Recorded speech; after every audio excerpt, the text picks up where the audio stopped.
Rain fell in silver lines across the city of Baltimore, washing the streets in ripples of light from the neon diners and flickering billboards.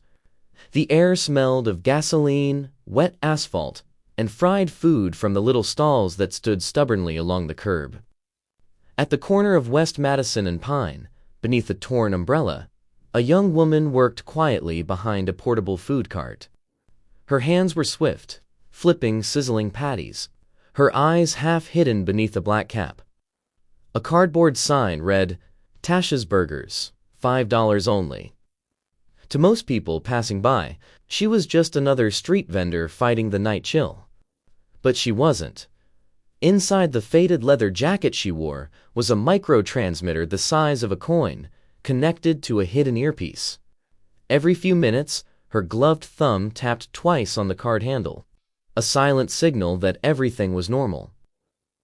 Tasha Williams had spent 6 months undercover, pretending to be a roadside food seller. Her mission wasn't small.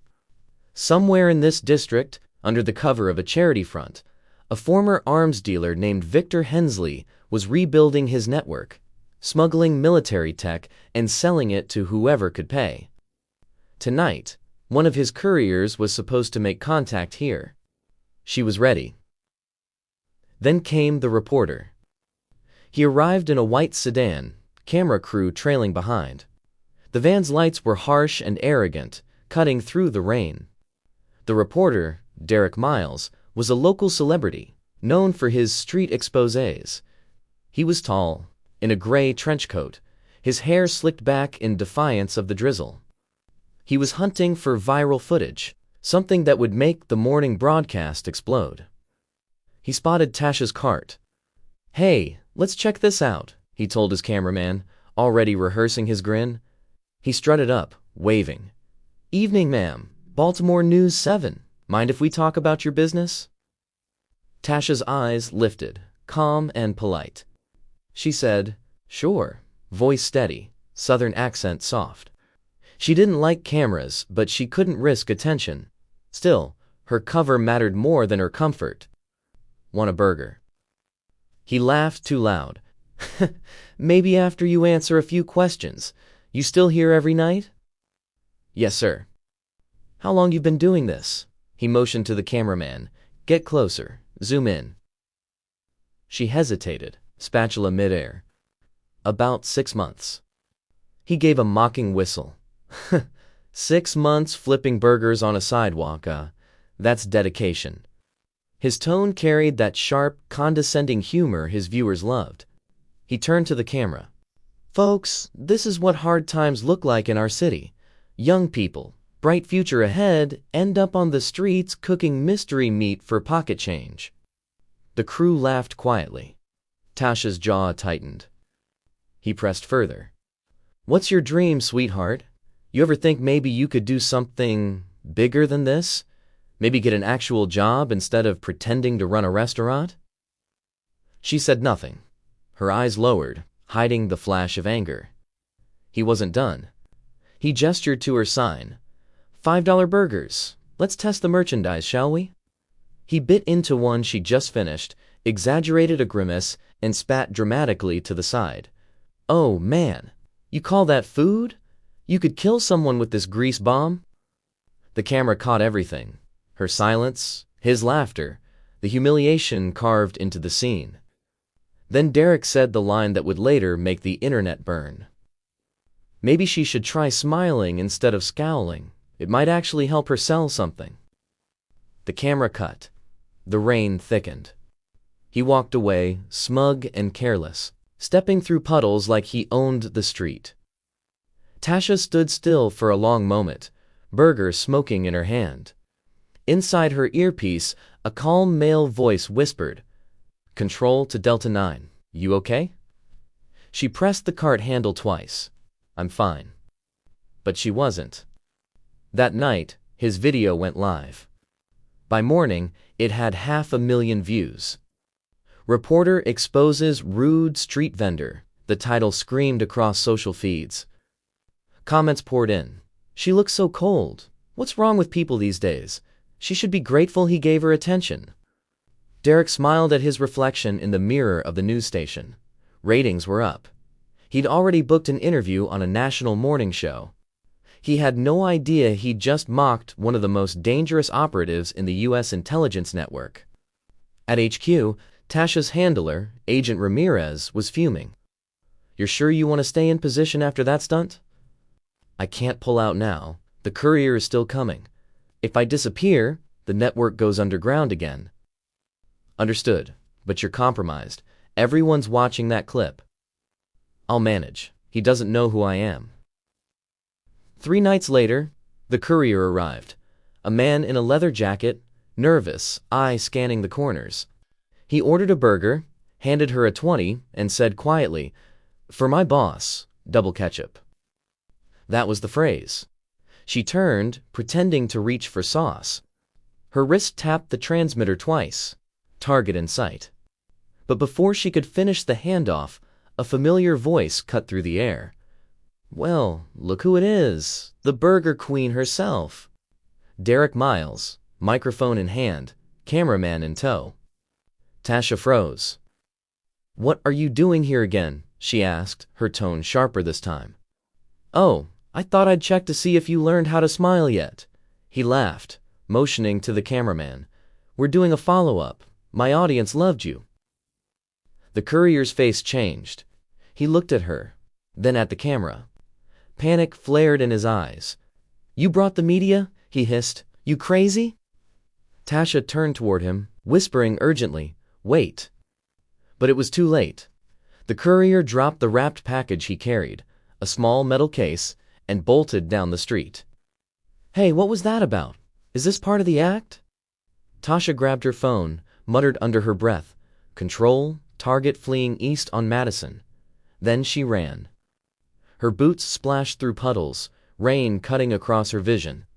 The courier ducked into an alley, shoving trash cans aside.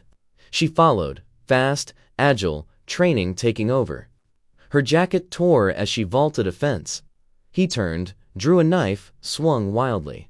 She blocked, twisted his wrist, slammed him into the wall. The case clattered to the ground. "Where's Hensley?" she demanded. He spat blood. You're not a burger girl." "No," she said, "and you just blew 6 months of work." Before she could finish, a van screeched into the alley. 2 men jumped out, guns drawn. She dove behind a dumpster, firing a compact silenced pistol she'd pulled from her apron pocket. 1 man dropped, the other fired blindly, sparks bouncing off metal. She rolled, hit him in the shoulder, then in the leg. Rain washed the blood away. Sirens wailed in the distance. When she looked up, Derek was at the alley's mouth, camera still rolling. "What the hell?" he began. "Get out of here," she shouted. But he didn't move. He just stood there, staring, as realization dawned. You're CIA." She grabbed the metal case, sprinted toward him, and slammed the camera from his hands. "You saw nothing," she hissed. Then she vanished into the night. The next day, News 7 suspended Derek for unauthorized field interference. His footage was confiscated by federal agents. His bosses said little, but whispers filled the office. He messed with the wrong people. He tried to laugh it off, but the image of her, eyes sharp, cold, trained, wouldn't leave his mind. She wasn't a victim. She wasn't weak. She'd looked at him like he was the fool. 3 days later, Derek found his car vandalized, tires slashed, windshield shattered. On the driver's seat sat a folded napkin. "Keep your mouth shut." That was all. He went to the police, but they shrugged. Probably some prank, maybe a fan. He couldn't sleep that night. Every noise made him flinch. Every shadow outside his window looked alive. Meanwhile, Tasha was being briefed. Ramirez wasn't happy. "You almost blew the op." "I showed up again. I didn't expect him." "Do you realize what could have happened if he'd live-streamed that? Hensley would have disappeared for good." "I'll find him," she said coldly. and I'll make sure no one ever mocks me again." Derek tried to move on, but the world had changed. His fans had turned on him, accusing him of bullying, racism, arrogance. Someone leaked the full raw footage, including what happened right before he humiliated Tasha, the part his editors had cut, the part where he'd laughed at a homeless kid who'd asked for food. The internet devoured him. His sponsors backed out. His career started to crumble. Late one evening, he sat alone in a bar downtown, scrolling through hate comments. A woman slid onto the stool beside him. "You look like someone who just lost everything." He looked up. A stranger, or maybe not. Her face was partly hidden beneath a cap, her voice low. "Do I know you?" he asked. "Not yet," she said with a faint smile, "but you will." He laughed bitterly. "You're not a reporter, are you?" "Something like that." She left a small folded napkin on the counter and walked away before he could stop her. He opened it. "You want a story worth telling? Follow the trail from Victor Hensley to Iron Harbor Warehouse. Midnight. Come alone."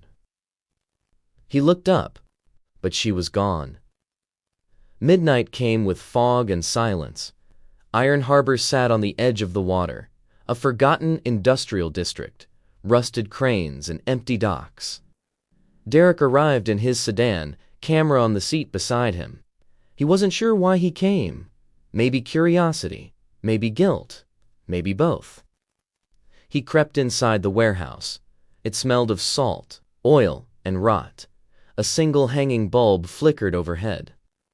"Tasha?" he whispered. Footsteps echoed behind him. She emerged from the shadows, wearing tactical gear, eyes hard and focused. "You came," she said quietly. "What is this? Why am I here?" "Because you owe me," she said, "and you're going to help me catch the man who almost killed me last night." "I'm a journalist, not—" "You wanted the truth," she interrupted. "Here it is." She handed him a small device, a transmitter. "You plant this on the truck when it arrives, then you leave, no questions." "Why me?" "Because they know my face now. You're the last person they'd suspect." He stared at her, torn between fear and fascination. "And if I refuse? Then you'll never get your reputation back. But if you do this, you might just save your soul." The rumble of an engine broke the silence. Headlights cut through the fog. A black truck rolled into the warehouse, 2 guards stepping out. Tasha melted into the shadows, signaling him silently. "Now." Derek moved, heart pounding. He slipped around the crates, trying not to breathe too loudly. The guards unloaded heavy cases, talking in low tones. He crouched beside the truck's rear tire, pressed the transmitter under the frame, and froze. One guard turned. "Hey, who's there?" His pulse spiked. The guard stepped closer. Then a single suppressed shot cracked the air. The guard dropped, silent. Tasha emerged from the dark, weapons steady. "Go," she hissed. "Get out." He ran. Behind him more gunfire erupted, short bursts echoing against steel. He ducked behind his car, watching as she moved like a ghost through the smoke, taking them down one by one. No hesitation, no mercy. When it was over, she walked toward him, hair damp with sweat and rain. "The tracker's live," she said. "They'll trace Hensley's next shipment." He stared at her, trembling. "Who are you really?" She looked at him for a long moment. "Someone you should never have mocked." She turned to leave, but he caught her arm. "Wait, why involve me? You could have done this without me." She hesitated, then softly, "Because people like you never listen until they see the truth for themselves." And then she was gone, fading into the fog.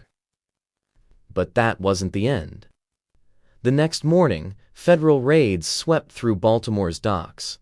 News channels screamed headlines, arms trafficking network exposed, dozens arrested. Derek watched from his apartment, eyes wide. He'd been there. He'd helped. For the first time in his career, he didn't want credit. He wanted redemption. He opened his laptop and began to type. The woman behind the cart. The article was raw, honest, nothing like his past work. He wrote about what he'd seen. Not her name, not her agency, but the strength, the silence, the dignity he'd mocked. It went viral again, but this time for the right reasons. Still, she didn't reach out. Until one night, he found a note taped to his door. Stories change people. You're learning. Don't stop. And beneath it, a single burger wrapper. 2 months passed. Baltimore's winter crept in slow and quiet, wrapping the city in mist and thin frost. Derek Miles walked the harbor every morning now, coffee in hand, camera hanging from his neck, not as a reporter, but as a man trying to find something worth capturing again. His article, The Woman Behind the Cart, had changed everything. It was the first story he'd ever written that wasn't about clicks, drama, or exposure. It was about truth and remorse. The world saw him differently now. Some forgave him, others still called him fake. He didn't care anymore.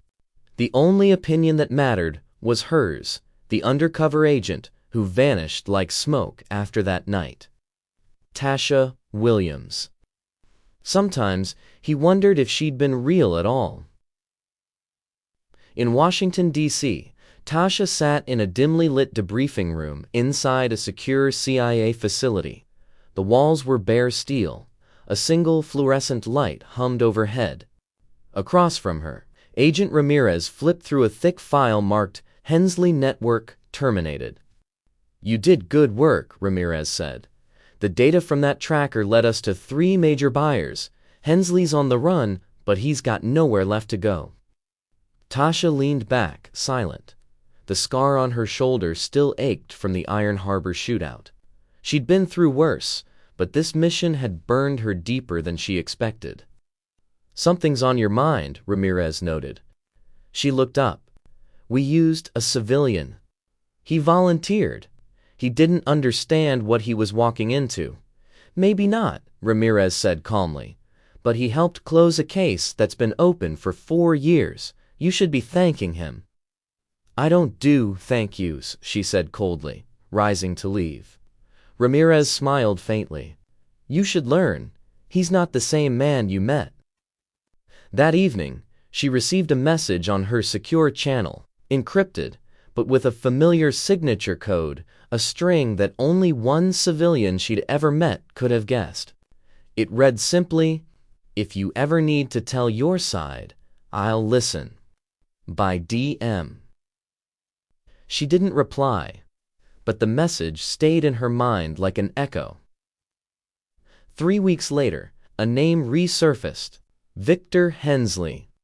Interpol traced him to New Orleans, operating under a fake identity. The agency wanted him alive this time.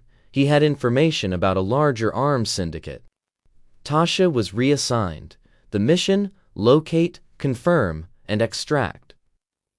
She landed in Louisiana under heavy rain, the air thick with the scent of swamp and bourbon.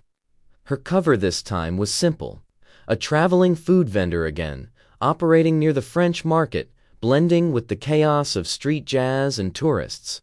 She thought she'd left that disguise behind, but fate had a cruel sense of humor. 2 days into surveillance, she spotted him. Hensley, older, heavier, hiding behind a beer and sunglasses, surrounded by 2 bodyguards. He was meeting a local contact, exchanging a case of data chips. She needed backup, but her radio was dead, interference from the storm. Then she heard a voice behind her. "Guess I've got a thing for street food." She turned, startled. Derek was there, holding an umbrella, half smiling like he knew how insane it looked. "What are you doing here?" she hissed. "I told you, I listen, and I've been following the Hensley story. When I heard he resurfaced, I figured you'd be here." "You followed me across states?" she snapped. "Technically, I followed the story. This isn't a story, Derek. It's a kill zone." He hesitated, then lowered his voice. "Maybe you could use someone who's not on the radar this time. You said it yourself. I'm the last person they'd suspect." She stared at him. He was reckless, but there was courage under the fear now, something real. Finally, she sighed. "Fine, but you do exactly what I say." He grinned faintly. "I'm learning." They followed Hensley through the crowded market, staying close enough to track, far enough to blend. Tasha's earpiece flickered with static. No contact from HQ. They were on their own. Hensley entered an old jazz club at the corner of Bourbon Street. 2 guards waited outside. Tasha leaned against a lamppost, pretending to check her phone. "Upstairs room, private balcony. He's meeting someone," she whispered. Derek glanced at her. "What's the plan?" "Get close enough to plant this."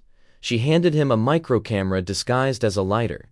"Table surveillance. 10 seconds, no more." He nodded, heartbeat thundering. "And if they catch me, they won't." He wasn't sure if that was reassurance or warning. He walked in, casual, pretending to light a cigarette. The guards eyed him but didn't stop him. He looked too ordinary to matter. Upstairs he saw Hensley's reflection in the window, laughing, shaking hands with a man in a tailored suit. Derek placed the lighter on a nearby table, pretending to fumble with his phone. Done. He turned to leave. Then Hensley's voice froze him. "Don't I know you?" Derek turned, forcing a smile. "Don't think so, pal." Hensley frowned, studying him. "Wait, you're that TV guy, right? The reporter, the one who humiliated that girl. Yeah, I remember that clip. Man, that was gold." Derek's throat tightened. "That wasn't—" "Small world," Hensley said, voice low. "Guess fame gets you everywhere." Tasha's voice crackled faintly in her earpiece. "Derek, get out, now." Hensley's hand moved, not toward a handshake, but toward the gun under the table. Derek bolted. The first shot shattered a bindaddle beside him. Chaos erupted. He crashed through the stairwell door, sprinting down the narrow steps. Outside, Tasha moved fast, grabbing his arm as he stumbled into the street. "They saw me," he gasped. "I noticed," she said grimly. "Move." Bullets tore through the night, sparks flying from metal posts. She returned fire, covering their retreat. Torres screamed, scattering. They ducked into an alley, lungs burning, hearts racing. "Congratulations," she said, panting. "You just got yourself a front row seat to a federal manhunt." He laughed breathlessly. "Always wanted to be on the news." They escaped through the maze of side streets, disappearing into the old quarter. Tasha led them into an abandoned building, a collapsed warehouse near the docks. She sealed the door behind them. "You okay?" she asked, scanning his arm. "Bruised ego, maybe," he said. "Otherwise, fine." She almost smiled. "You did good." He blinked. "Wait, was that a compliment?" "Don't get used to it." She checked the microcam feed on her phone. It was still transmitting. Hensley's voice came through, faint but clear. "Shipment arrives Friday. Coordinates match Dock 17. Same buyers as before." Got him. But before she could log the data, the feed cut. Static. They found it. "Now what?" "Now," she said, chambering her weapon, "we finish it." They stayed hidden until dawn. Rain drummed against the broken roof as she briefed him. "Hensley's moving the shipment tonight. If we lose him again, it'll take months to find him. You stay here." He frowned. "I'm not leaving you to do this alone. This isn't your fight." "It became mine when I ruined your life on camera," he said quietly. "Let me help fix it." She looked at him, really looked at him. The arrogance was gone. What stood in front of her was a man stripped bare of ego, guilt driving him, heart steady. She sighed. "Fine, but if you get shot, I'm not carrying you." "Deal." Night fell again. Dock 17 lay at the edge of the industrial district, a graveyard of rusted containers and flickering lights. The air smelled of oil and salt water. They moved like shadows, crouching behind stacks of cargo. Ahead, a convoy of trucks waited. Hensley stood with 4 guards, overseeing crates being loaded onto a ship. Tasha whispered, "We need evidence, visual confirmation, then extraction." "I'll get the footage," Derek said, lifting his camera. "Stay low." He crawled closer, recording everything: faces, vehicles, serial numbers. Then suddenly, headlights blazed behind them. A van screeched to a halt. More of Hensley's men poured out. "Damn," Tasha muttered. "They swept the perimeter." Gunfire erupted. She rolled behind a crate, returning fire in controlled bursts. Derek dove beside her, camera still in hand. "Stop filming," she yelled. "I can't. The world needs to see this." "Then the world will see you die." She threw her spare weapon. "You remember how to use one?" He swallowed hard. "Safety off, aim straight, don't blink." "That's good enough." They fought side by side, her shots precise, his shaky but lucky. Sparks flew as bullets ricocheted. A truck exploded near the pier, flames lighting the night. In the chaos, Hensley tried to flee toward the ship. Tasha spotted him. "Cover me." She sprinted through the smoke, leaping over fallen crates. Derek fired to distract the guards. Hensley turned, shooting wildly. One bullet grazed her arm, tearing flesh. She grit her teeth, kept running. She tackled him at the pier's edge. The gun slid into the water. "End of the line," she said. He sneered. "You really think you've won? You have no idea who you're dealing with." She pressed her pistol to his chest. "Try me." He smiled coldly. "You take me, 10 others rise. This is how this world works, agent." She hesitated, not out of fear, but something deeper. The exhaustion of years of violence, deception, pretending to be what she wasn't. She lowered her weapon slightly. "Then let them rise. I'll be waiting." Behind her, Derek shouted, "Tasha!" She turned, too late. One of Hensley's men aimed from behind a container. The gun flashed. Derek tackled her to the ground. The bullet hit him instead. He collapsed in her arms, gasping, blood spreading fast. She shot the attacker dead, then pressed her hands over Derek's wound. "Stay with me," she said desperately. "You're okay. You're fine." He coughed, a weak smile on his lips. "Guess I'm finally making good news." "Don't you dare joke right now," she hissed, her voice breaking. Sirens wailed in the distance. "Back up, finally." He looked at her, eyes soft. "You were right about stories. They can change people." "Shut up and breathe." "I saw who you really are," she whispered. "You're not just an agent. You're human." Then his eyes closed. She screamed his name, but the sound drowned under the sirens. 3 days later, the news broke. Undercover operation ends with major arrests. International arms dealer captured. Hensley was in custody. The network was gone. But none of that mattered to Tasha. She sat in the hospital beside Derek's bed, the monitors beeping softly. He'd survived, barely. The bullet missed his heart by an inch. When he woke, the first thing he said was, "Do I still get a byline?" She laughed through tears. "You get a medal, idiot." "Medals don't trend," he joked weakly. "You're impossible."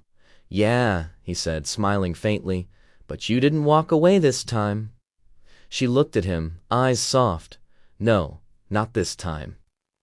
Weeks later, spring sunlight returned to Baltimore.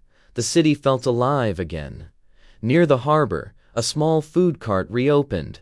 Tasha's Burgers. The sign restored, the umbrella no longer torn. She stood behind the grill, wearing the same cap, flipping patties as before, but this time without the earpiece, without the lies, just peace. Derek arrived, still limping slightly, a camera slung over his shoulder. "You're back in business," he said. "People missed the burgers, and I missed pretending to be normal." He grinned. "You're not very good at pretending anymore." I raised an eyebrow. "Says the reporter who became the story." "Touché." He handed her a small box. Inside was a silver bracelet engraved with the single word, truth. She looked up, moved. "You didn't have to." "I wanted to," he said. "You taught me what it really means." For a long moment, they just stood there, two people who destroyed and saved each other in equal measure, bound by a strange, dangerous truth. Finally, she smiled, really smiled this time. "You want a burger?" He laughed. "Only if it kills me slower than last time." She tossed him a wrapped one. "No promises."